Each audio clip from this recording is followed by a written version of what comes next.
Kindergarten. Rachel hadn't noticed the changes in the neighborhood. As she rode to school, her thoughts were still focused on what had happened 20 minutes ago in the kitchen. She'd been sitting in her seat at the table while her mom dealt with her little brother.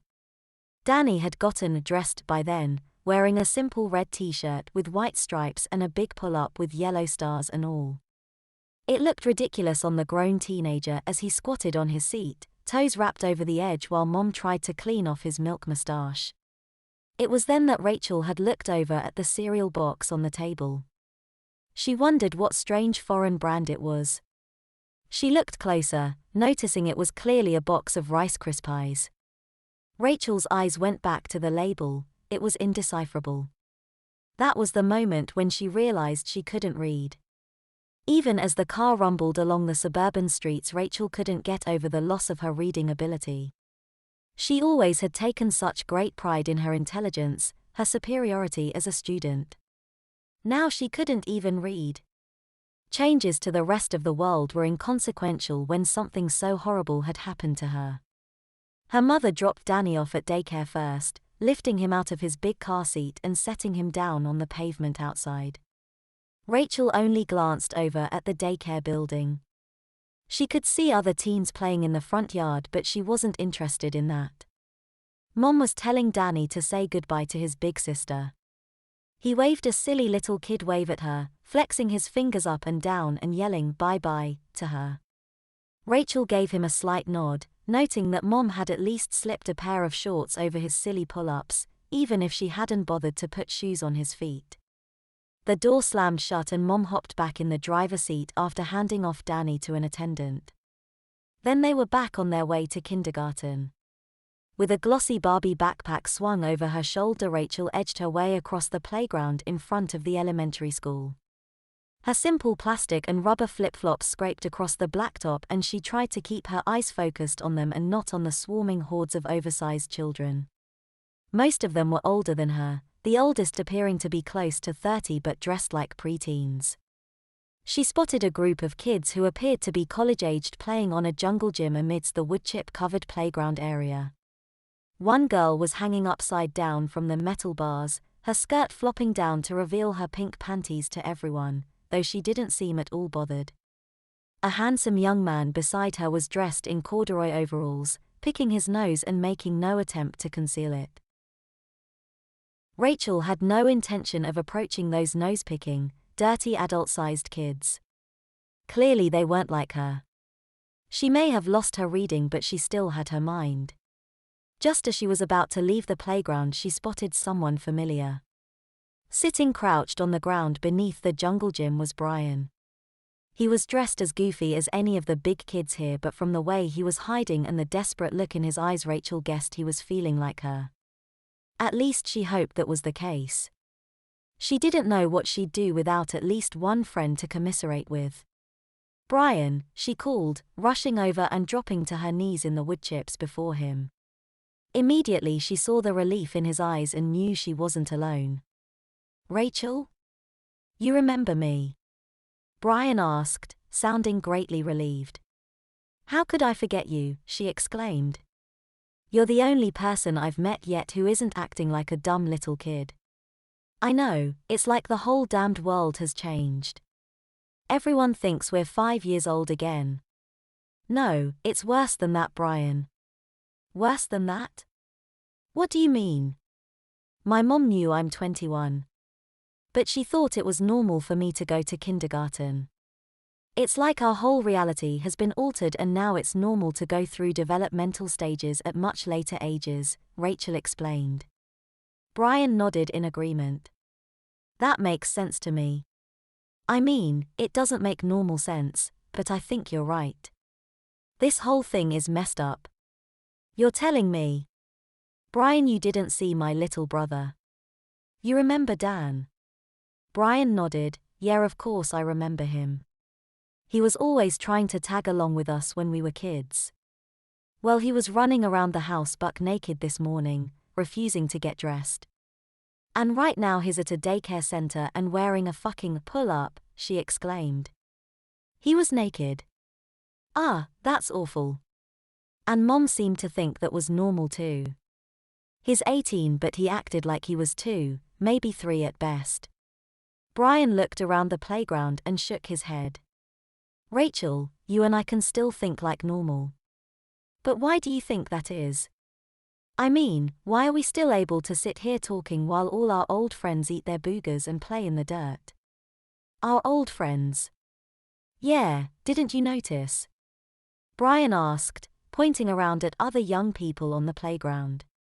Most of these guys and girls are from college. A lot of them went to high school with us too. Rachel looked at the kids around her more carefully. It dawned on her that Brian was right. The nose-picking guy was in her chemistry class. The upside-down girl had been one of the popular girls in high school. In fact, she knew pretty much all of these kids. Brian was right too, they were the only 2 here who weren't acting like dumb little brats. I dunno Brian, it's pretty weird isn't it, she agreed. More than weird Ratch. I think it means all of this has something to do with us. Before she could comment further, a loud bell rang and children began to hop off play equipment, climb out of sandpits and hurry over towards the front doors of the building. We better go too, Brian suggested, standing up and brushing the wood chips off. Rachel nodded and followed him towards the growing lines of kids. It seemed they lined up by grade. In a normal school it would have been easy to tell 6th graders from kindergartners by height. Here though they had to judge by clothing and behavior as pretty much everyone was in their 20s. They headed for the line of kids in overalls and skirts squirming about unable to stand still. They had just fallen in at the end of the line when another girl with a familiar face bumped right into them. Megan looked cuter and more immature than ever with her hair tied in pigtails with pretty pink bows. She wore a frilly purple short-sleeve shirt under hot pink shortalls with a pair of purple Dora the Explorer sandals completing the outfit. For a moment Brian and Rachel were each certain that Megan would soon give them a silly grin and start picking her nose or doing something else childish. She just really looked like an overgrown 5-year-old. But as soon as she recognized them, Megan yelled, "Oh my God, I'm glad to see you guys." "Megan, you've got your mind." Rachel blurted out, perhaps sounding a tad too shocked. Megan frowned at her. "Of course I do, why is that so surprising?" "Well, look around you," Rachel declared, trying to cover up her faux pas. "Oh, right," Megan agreed. Brian nodded at her sadly. He had never seen Megan look so uncomfortable and unhappy. She was always the cheerful party girl of the group, but this change seemed to have hit her pretty hard. "You doing okay, Meg?" he asked with concern. She nodded feebly. "Everyone has been treating me like a little kid all morning, but I guess we're actually pretty lucky. My little sister, Sue, has it so much worse." "How do you mean? Is she like a toddler?" Rachel asked. Megan shook her head. "Worse. She's like an infant, a big overgrown baby. And she's not like us guys, she hasn't got a fucking clue. She's 15 years old, but she looks happy as could be creeping around the house in nothing but a big droopy, stinky diaper, chewing at her hair and drooling all over herself." All 3 stared at each other in shock. Nobody seemed able to even reply to offer some comforting words to Megan. What could they say after all? The piercing whine of a whistle broke them out of their funk, all 3 looking at the front of the building where several older adults had appeared. A woman in a long red dress was blowing the whistle, calling all the children to attention. Once there was relative silence, the teachers began taking the classes line by line. A kindly-looking woman in a fuzzy knitted sweater and a long dotted skirt stood before their line, smiling cheerfully at them. With a little wave she urged them forward and the trio found themselves walking silently through the hallways of the school. The classroom they were led to was clearly the kindergarten. It had a faded red carpeted floor, well worn from years of kids playing on it. At the center of the room were several large tables with plastic kiddie-style chairs sat around them. In the corner was a pile of mats, probably for napping on. One wall was decorated in big letters, going from A to Z in order across the wall, each with a little picture of some object that matched the letter. A had a big red apple drawn next to it, B a yellow school bus, and so on. The other wall was lined with cubbies, each with a laminated yellow name tag on it. Beside that was a very large toy chest overflowing with toys. The children raced over to the cubbies, stuffing backpacks and lunchboxes in them. Sure enough, the trio all found ones with their names and dutifully put away their backpacks before heading for the tables. They chose one that still had 3 open seats before sitting together.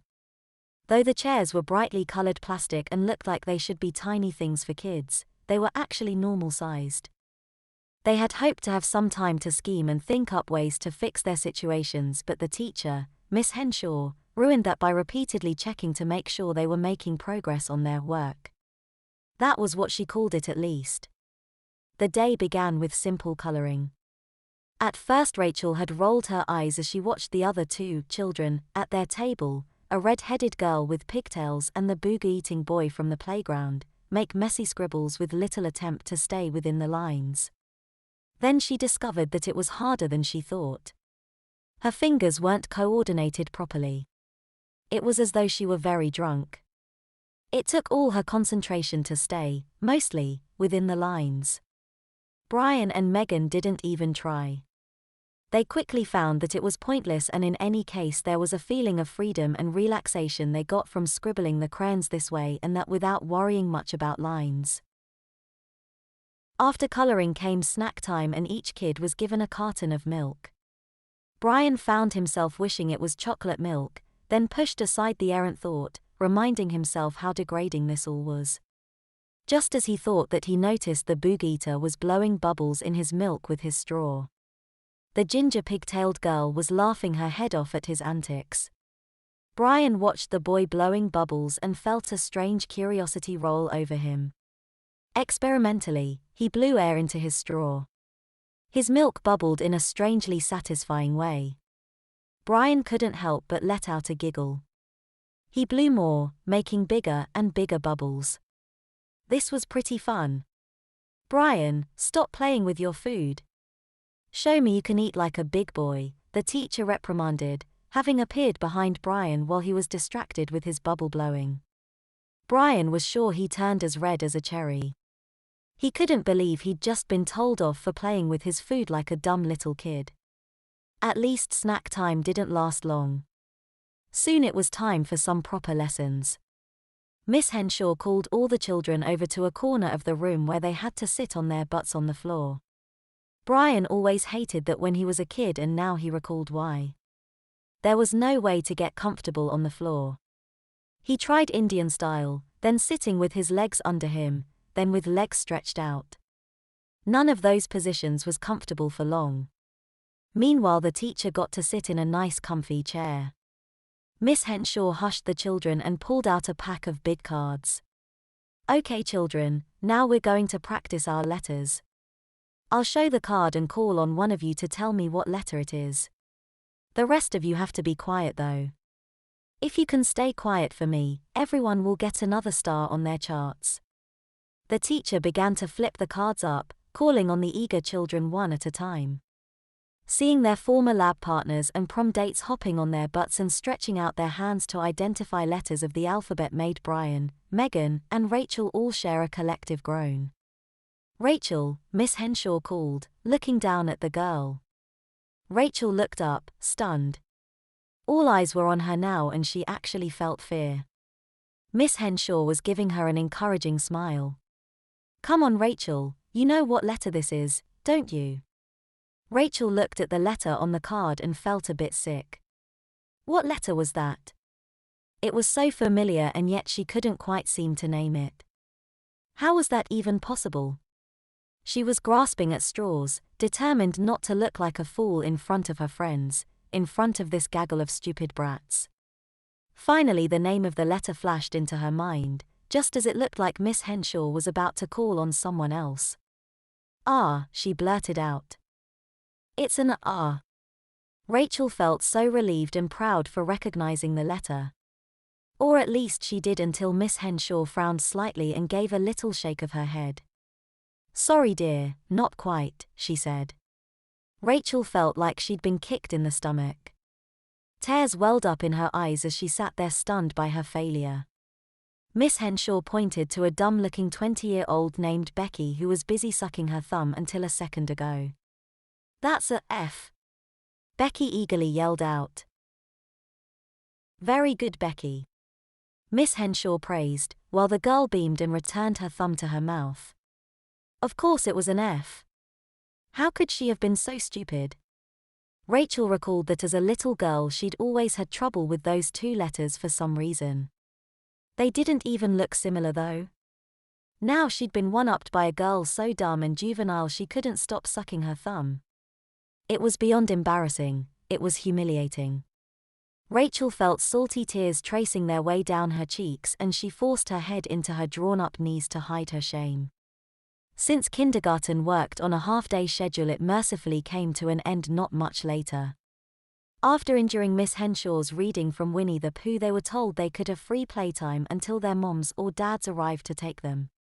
Brian and Megan made their way over to the toy box dutifully while Rachel just sat by herself in the corner and sulked. At first Brian was sure the toys would be stupid kid stuff that he'd have no interest in, but then he found there were several Thomas trains. They were brightly painted and appealing. They even had coaches that linked up to them. He hesitated to touch them at first. After all, why would he actually want to play with such silly toys? But then another boy grabbed Percy and James and ran off with them. Brian instantly felt a pang of jealousy. He wanted James. That was always his favorite character.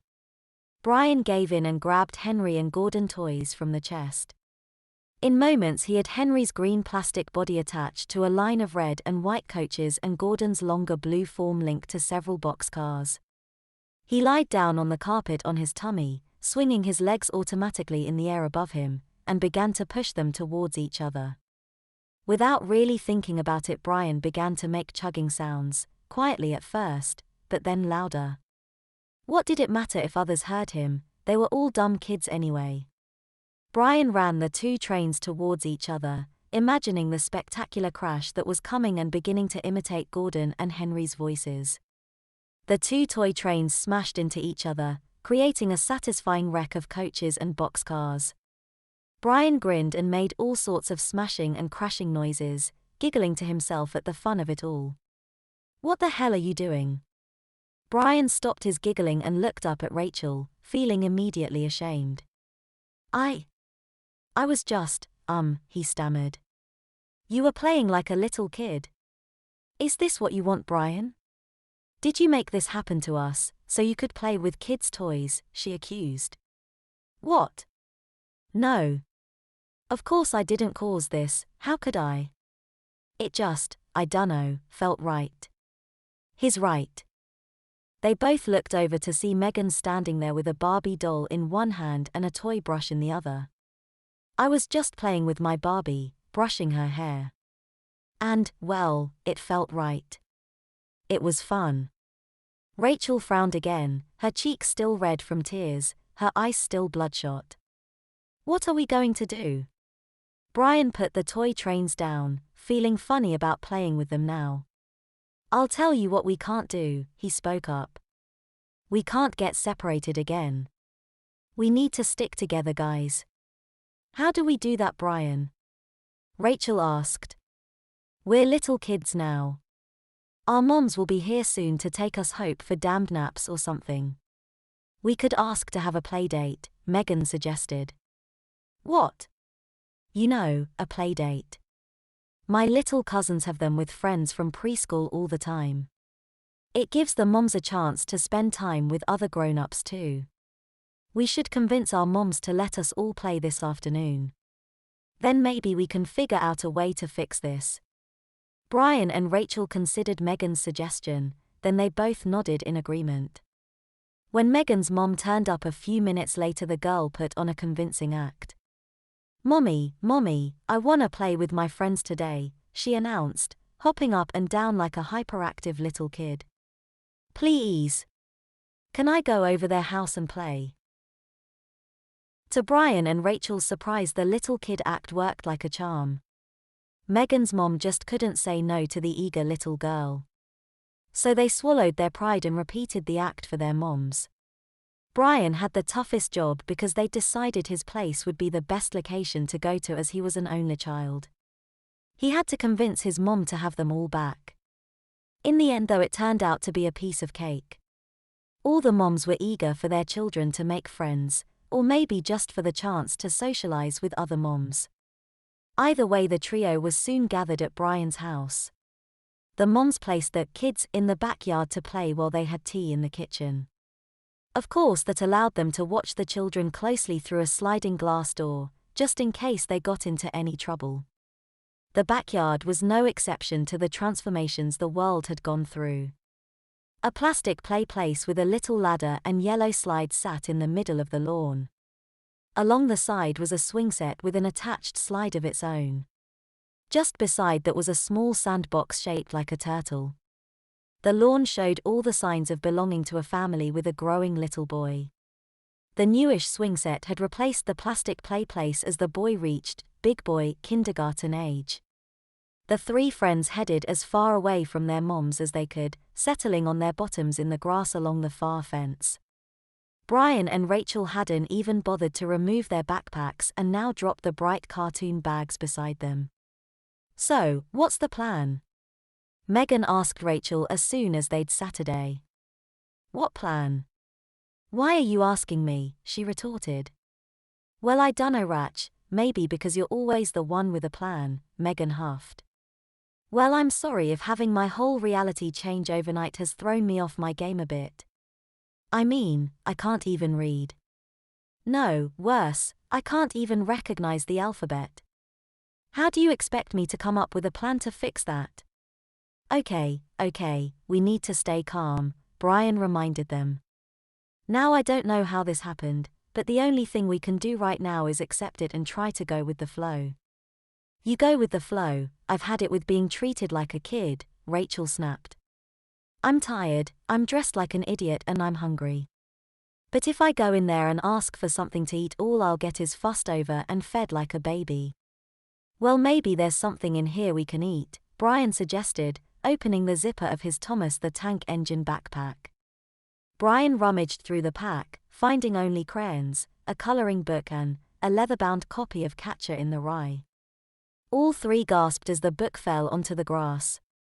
Brian picked it up tentatively, as though it might burn him.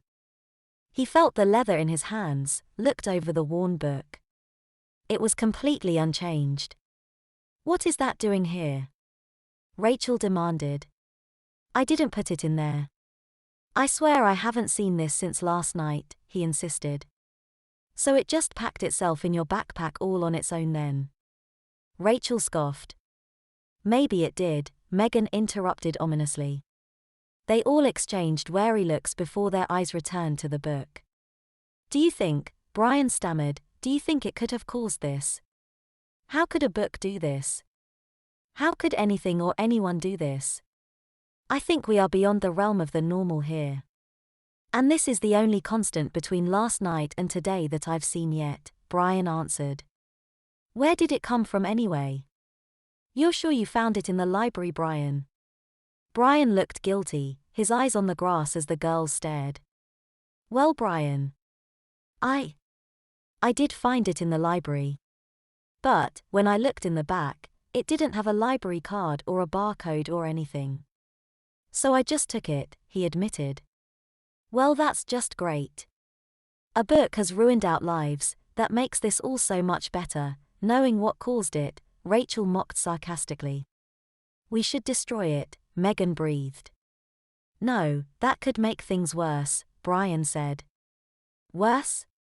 How?"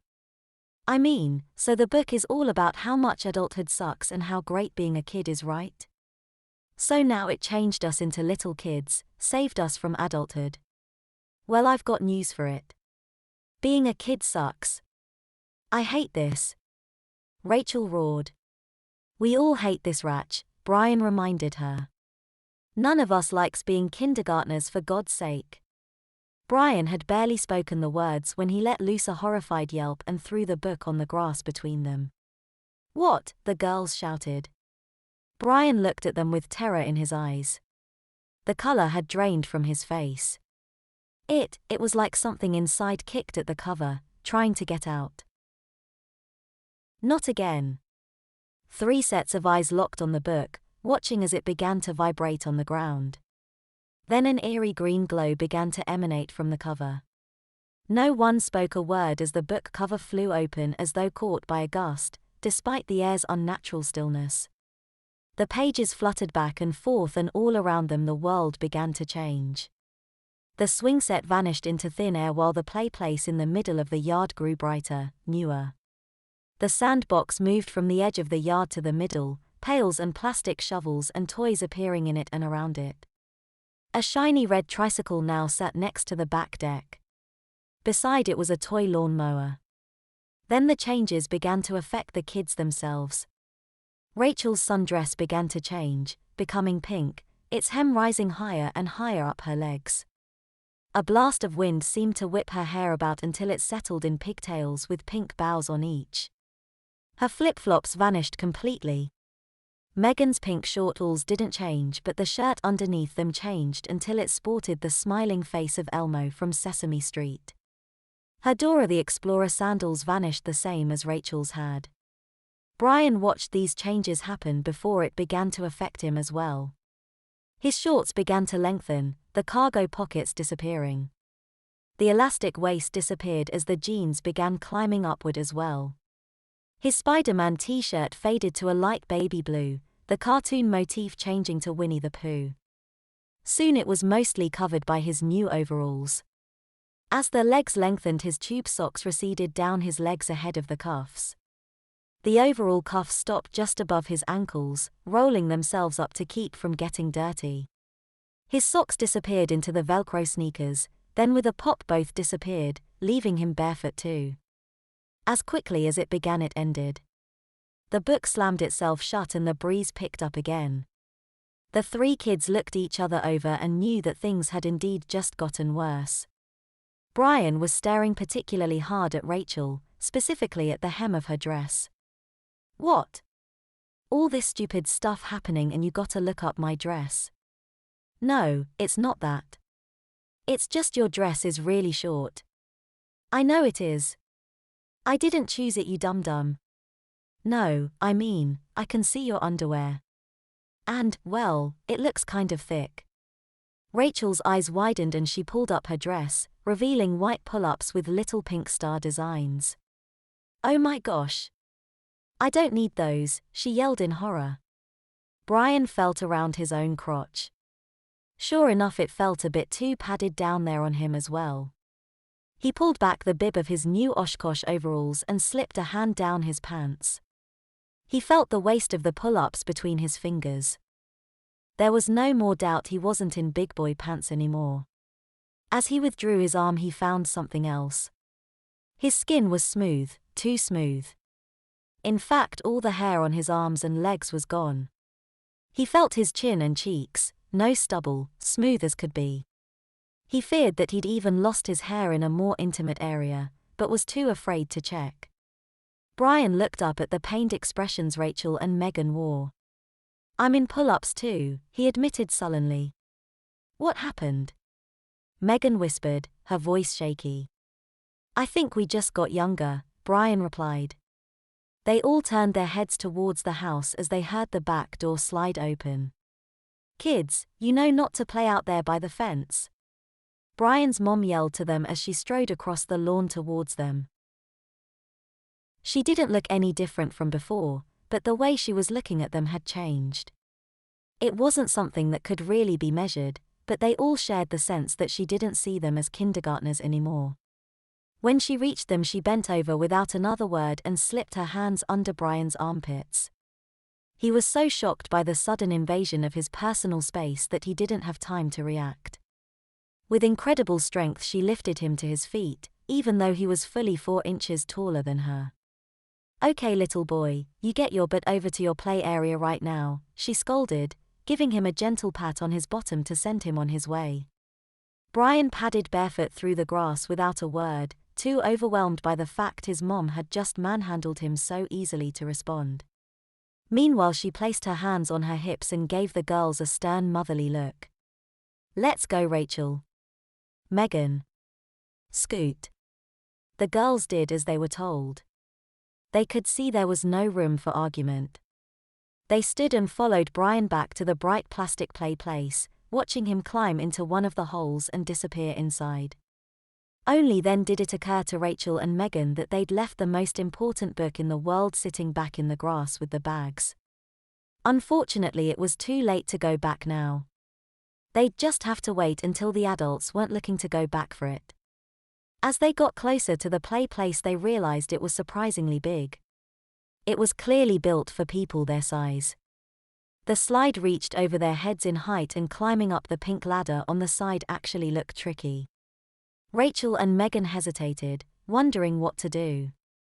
Brian's mom was still standing there waiting for them to start playing. "Come on, guys, it isn't so bad."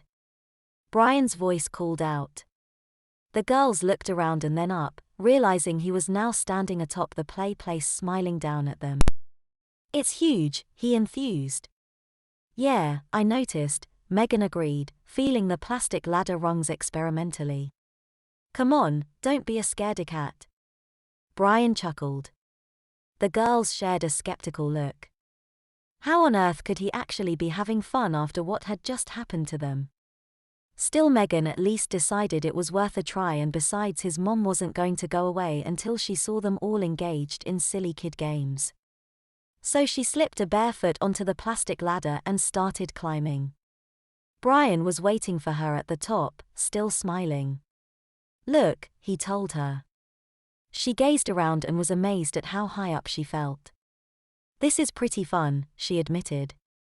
"Come on, let's slide," Brian urged, taking her by the hand. It was an amazing feeling, sliding. The smooth plastic rushing past across her calves, the air rushing over her face, the sensation of speed and falling. It ended with a sharp drop onto the tickly grass and the gleeful screech of Brian as he barreled into her. It was addictive. Rachel couldn't resist long, and soon all three had forgotten their other troubles, reveling in their play world. There was no organization to it as there had been at kindergarten. They didn't play any particular games, just climbed and slid and tumbled about in the grass. They had lost all sense of time when Megan froze midway up the ladder and gasped, looking horrified by something. Rachel, waiting her turn to climb, got annoyed at her friend hogging the ladder. "Come on, Meg. Get a move on." Megan didn't move an inch. She took a hand off the top rung and felt her crotch, letting out a low moan. Rachel recognized now that something was wrong. "Meg, are you okay?" she asked, concerned. "No," Megan squeaked meekly, still not budging. "What is it?" Brian asked, appearing from the other side. "I dunno." "Something's wrong with Meg," Rachel told him. Megan slowly, cautiously, climbed off the play place, her bare feet turning inward as they settled in the grass, toes pointed together. Slowly she turned to face them, now grasping at her crotch with both hands. Her face was red with shame and she wouldn't make eye contact with them. "What is it, Meg? You need the bathroom?" Brian asked. She shook her head and closed her eyes tightly. "No, I don't need the bathroom.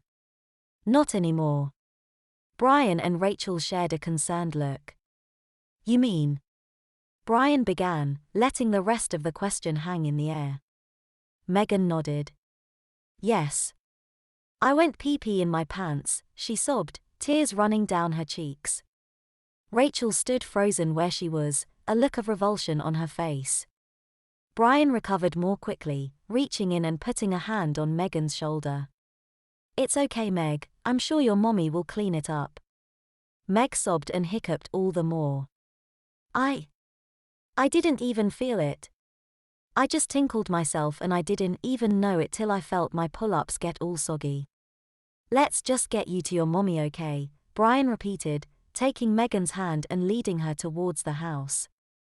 As they trod towards the house, Megan's mom appeared and quickly headed towards her crying daughter.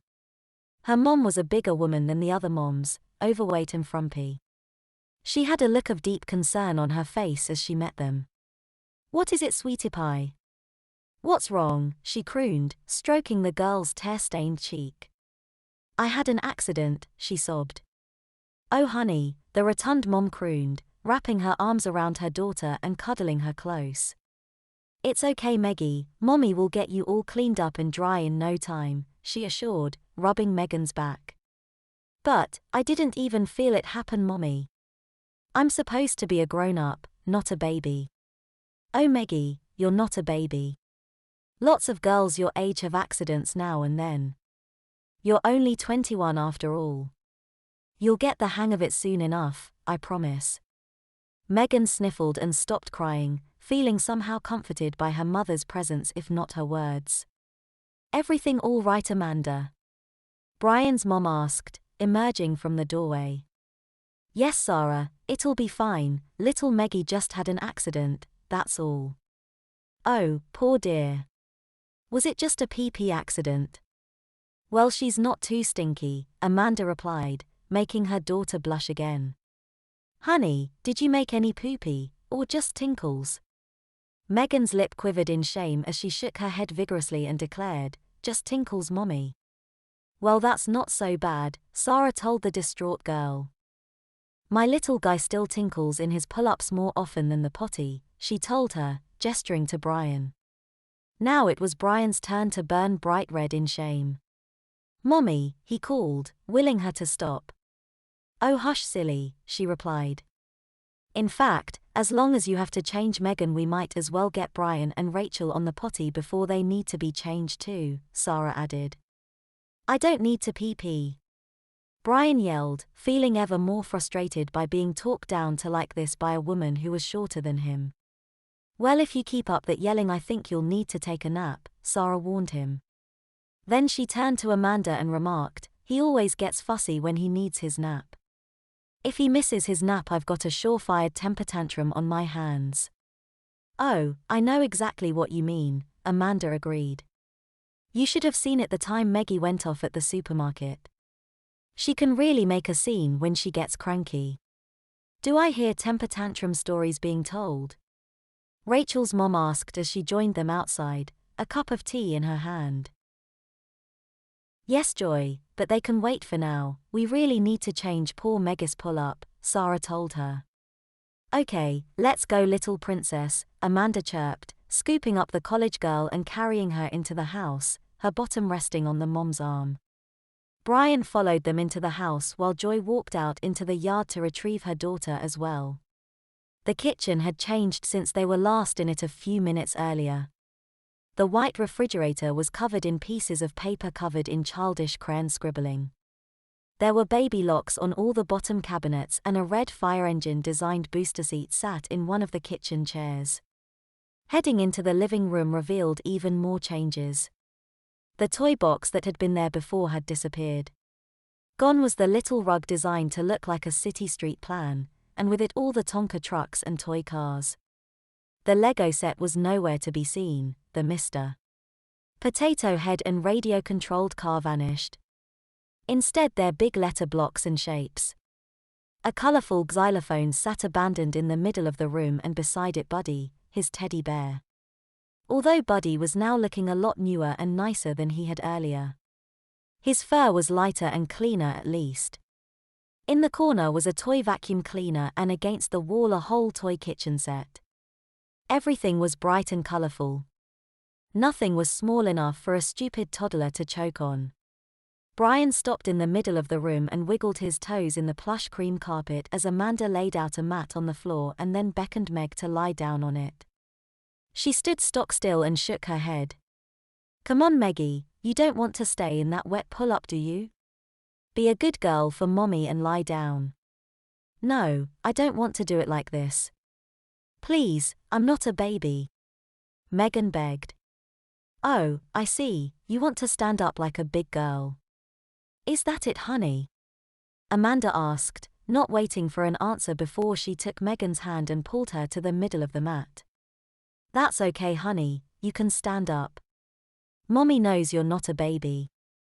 You're in big girl undies so you don't have to lie down.